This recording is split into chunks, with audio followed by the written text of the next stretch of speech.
911, what's your emergency? Oh my God! There's blood everywhere! He's been shot! He's not breathing! That morning, the Oregon Culinary Institute was supposed to open its doors for another busy day of classes.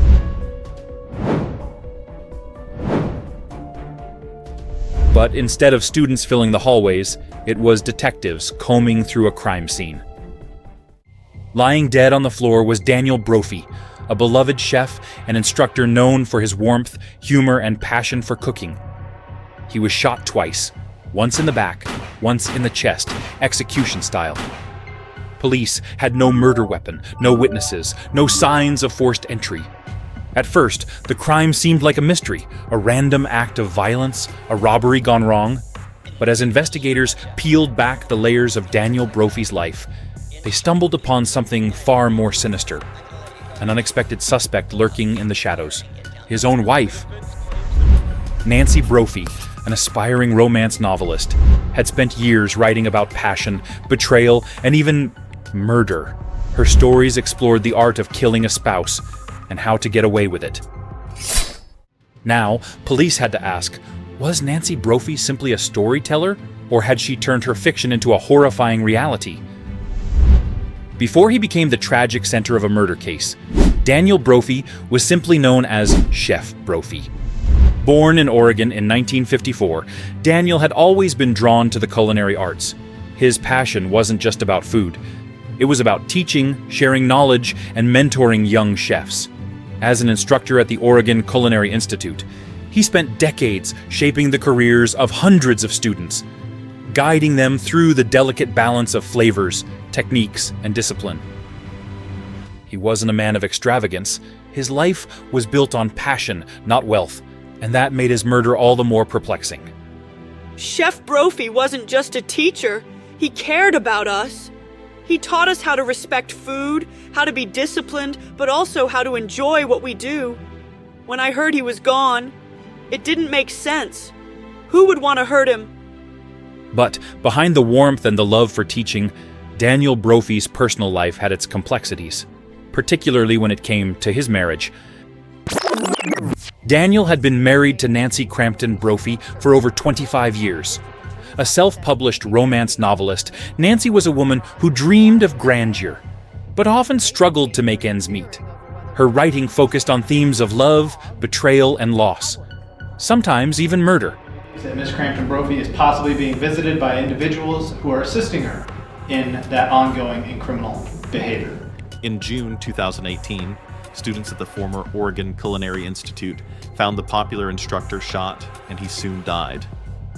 While Daniel found contentment in his simple life, Nancy wanted more. She fantasized about financial stability, about a life where she no longer had to worry about money. The couple lived in a modest home in Beaverton, Oregon, and despite their long marriage, their financial struggles were no secret. Friends and colleagues had seen the tension, but no one imagined just how deep it ran. As police would later discover, Nancy Brophy had been struggling with debt. And that would soon become a key piece in a puzzle more chilling than fiction. A husband who lived for his passion. A wife who longed for security. Was it love or something far more dangerous? It started as any other morning. Nancy Brophy was the first to arrive at the Oregon Culinary Institute, just as he had done for years. He unlocked the doors, turned on the lights, and began his daily routine, preparing the kitchen for the students who would soon fill the space. He had no idea that someone was already waiting for him. At 7:22 a.m., surveillance cameras captured a dark figure moving near the building. The grainy footage wasn't clear enough to identify a face, but it was clear that whoever it was knew where to go. Minutes later, 2 gunshots shattered the silence. And then his killer vanished. It wasn't until 8:30 a.m. that Daniel's body was discovered by his students, who had just arrived for class. At first, they thought he had collapsed, maybe a heart attack. But then they saw the blood pooling around him, seeping into the cracks of the tiles. Within minutes, Portland police swarmed the scene. The crime scene was puzzling. There was no forced entry, no sign of a struggle, no missing valuables. Whoever had pulled the trigger had done so quickly and efficiently. It looked personal. Theories began circulating almost immediately. Was it a robbery gone wrong? A random act of violence? Or was it someone who wanted Daniel dead? But the biggest mystery of all, where was the murder weapon? Police searched the area. No gun, no shell casings, no footprints leading in or out. It was as if the shooter had vanished into thin air. And yet, there was one person who seemed eerily calm in the wake of Daniel's murder. Nancy Brophy arrived at the scene hours later. Unlike Daniel's colleagues, who were in shock and grief-stricken, Nancy appeared detached. When detectives approached her, she didn't ask how her husband had died. Instead, she asked, "Can I get a cup of coffee?" The woman who had just lost her husband wasn't sobbing. She wasn't frantic. She was asking for coffee. That was the first red flag, but it wouldn't be the last. Because within days, investigators would uncover a trail of secrets, a trail that would lead straight to Nancy Brophy. With no immediate suspects, no weapon, and no clear motive, Portland homicide detectives faced a troubling case. Who would want Daniel Brophy dead? Daniel Brophy wasn't a wealthy man. He lived modestly. He wasn't involved in illegal activity. He had no enemies, no debts. But someone stood to gain from his death, and that someone was Nancy Brophy. The $1.4 million life insurance policy. As detectives delved into the Brophy's finances, they uncovered something disturbing. Nancy Brophy had taken out multiple life insurance policies on her husband, totaling $1.4 million. Not only that, but she had been trying to cash in on them within days of Daniel's murder. That was, until they dug into her Google search history. How to kill your husband. Among Nancy Brophy's many online searches, one stood out. Ghost guns. Gun parts that cannot be traced. How to make a gun untraceable. And then came the most chilling discovery. Nancy Brophy had actually written an essay titled, How to Kill Your Husband. I find it is easier to wish people dead than to actually kill them. I don't want to worry about blood and brains splattered on my walls. And really, I'm not good at remembering lies. But the thing I know about murder is that every one of us has it in him or her when pushed far enough. The essay, published years before, described the various ways a wife could murder her spouse and get away with it without getting caught. Detectives couldn't believe it. Had Nancy Brophy literally written her own murder plan? Then came the breakthrough. Nancy's friends say writing about murder doesn't mean she did it. That doesn't mean she wants to murder her husband, and I certainly never saw that side of a person that could do something like that, because Nancy isn't that type of person. Detectives discovered that Nancy had purchased a ghost gun kit online, a firearm that comes in separate, unassembled parts, making it nearly impossible to trace. At first, Nancy claimed it was for research purposes, a laughable excuse at best. But then came the most damning evidence yet. Detectives discovered that Nancy had also purchased a Glock 17 pistol just months before the murder. And when forensic analysts compared the bullets from Daniel's body to test-fired rounds from a Glock, they were a match. Nancy's timeline falls apart. When detectives confronted Nancy about her movements on the morning of the murder, she claimed to have been at home. But cell phone records told a different story. Her phone pinged near the crime scene at the exact time of the murder. Caught in a lie, Nancy tried to backtrack, claiming she must have been out running errands and forgot. The evidence was piling up. The gun, the insurance policies, the suspicious Google searches, and now the phone records.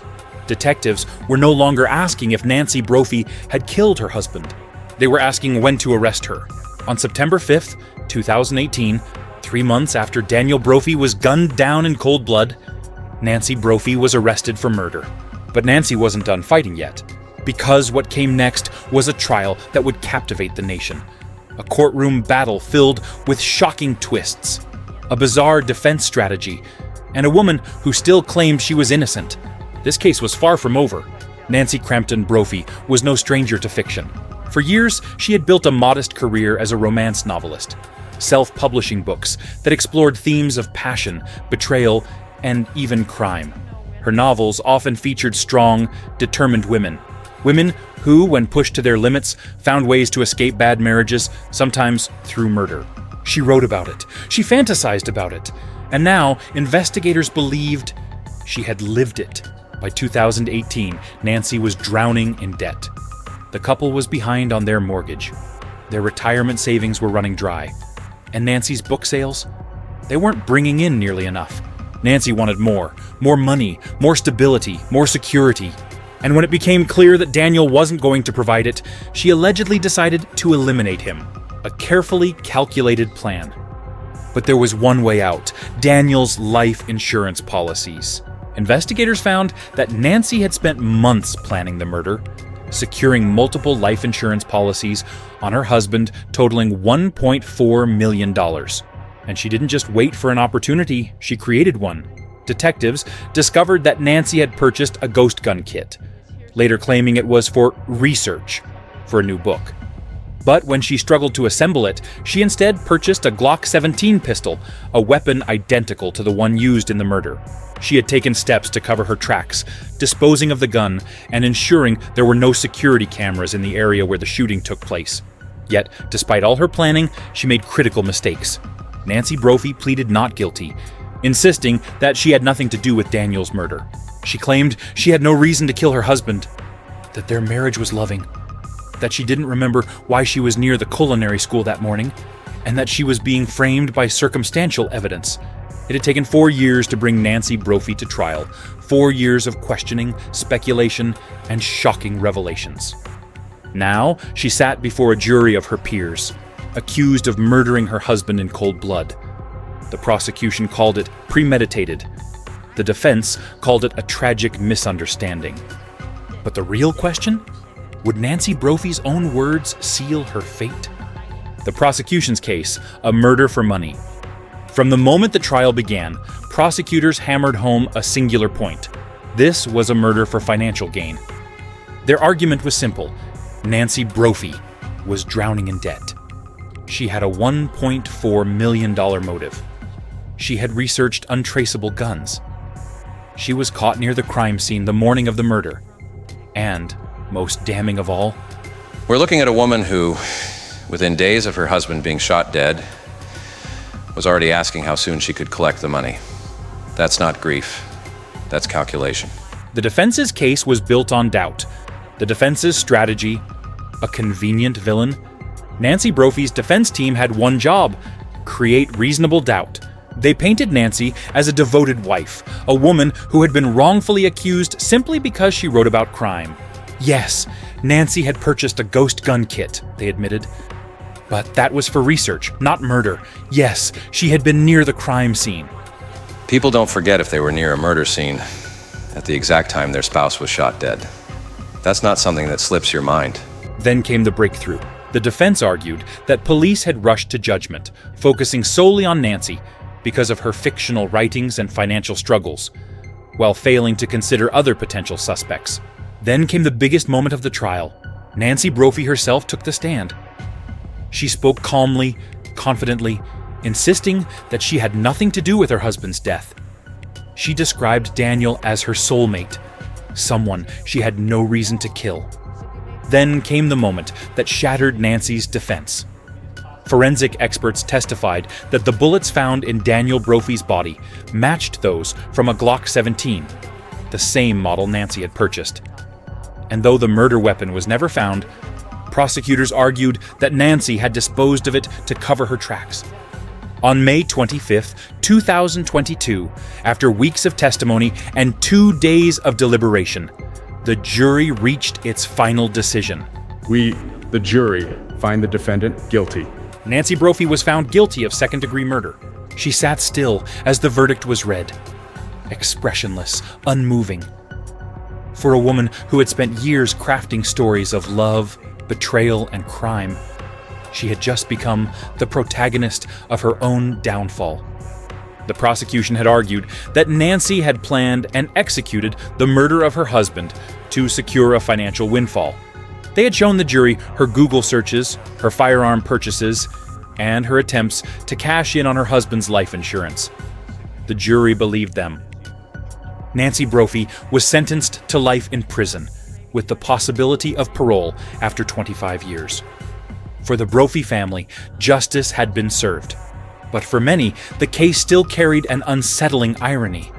The woman who wrote about murder had been convicted of committing one.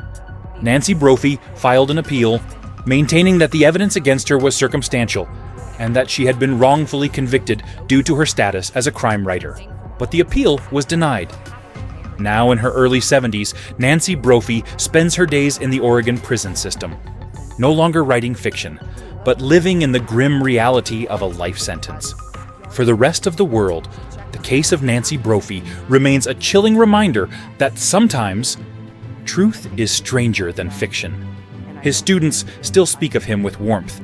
His legacy remains, not as the victim of a crime novel, but as a mentor, a teacher, a husband whose life was stolen too soon. As the years pass, one question lingers. Did Nancy truly believe she would get away with it? Or was she simply writing her last fatal story, one where she became the villain? What do you think? Let us know in the comments below. And as always, stay safe, stay curious, and remember, sometimes the most shocking crimes aren't in books. They're real.